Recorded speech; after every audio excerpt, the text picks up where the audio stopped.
जदारपुर नुमाइंदो राना शाहिद जबार अंजुमन दायरतुल इस्लाम welfare association Sindh हुकूमत पाकिस्तान का महूदिया फ़िरक़े ते फ़ौरी पाबंदी जो मुतालबो कयो आहे। उन सिलसिले में जनरल सेक्रेटरी सैयद मोहसिन अली पंहिंजे बयान में चयो त महूदिया फ़िरक़े जा अक़ीदा खुतबे नबूवत सां टकरार रखनि था ऐं हीअ कादियानत वांगुरु हिकु गुमराह कंदड़ तहरीक आहे। हिन वधीक चयो त दारुल उलूम दियोबंद, दारुल उलूम कराची, दारुल उलूम जामे बनोरिया, दारुल उलूम जामे नईमिया, दारुल उलूम अमजदिया, दारुल उलूम हुसैनिया, शेदातुल औक़ाफ़ खातो पंजाब, दारुल उलूम जामे फ़ारूक़िया, जामे दरासात इस्लामिया ऐं ॿियनि समेत सॼे पाकिस्तान जे मुमताज़ आलिमनि ऐं दीनी मदरसनि मुतफ़िक़ तौर ते महूदिया फ़िरक़े खे इस्लाम जे दायरे खां ख़ारिज करार ॾिनो आहे।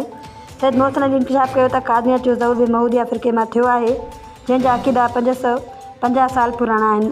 जॾहिं त कादियानियत सिर्फ़ु 150 साल पुराणी आहे। हिन महूदिया फ़िरक़े ते इल्ज़ाम लॻायो त हू सदियुनि खां उम्मत खे गुमराह करण में कुझु किरदारु अदा करे रहियो आहे ऐं कादियानियत जहिड़नि ॿियनि मज़मून तहरीकुनि लाइ रस्ता हमवार कया आहिनि। अंजुमन हुकूमत खां मुतालबो कयो आहे त महूदिया फ़िरक़े खे आइन तहत गैर मुस्लिम करार ॾिनो वञे, मुल्क में संदनि मज़हबी ऐं समाजी सरगर्मियुनि ते पाबंदी लॻाई वञे ऐं सोशल इलेक्ट्रॉनिक मीडिया ते संदनि तशहीर बंदि कई वञे।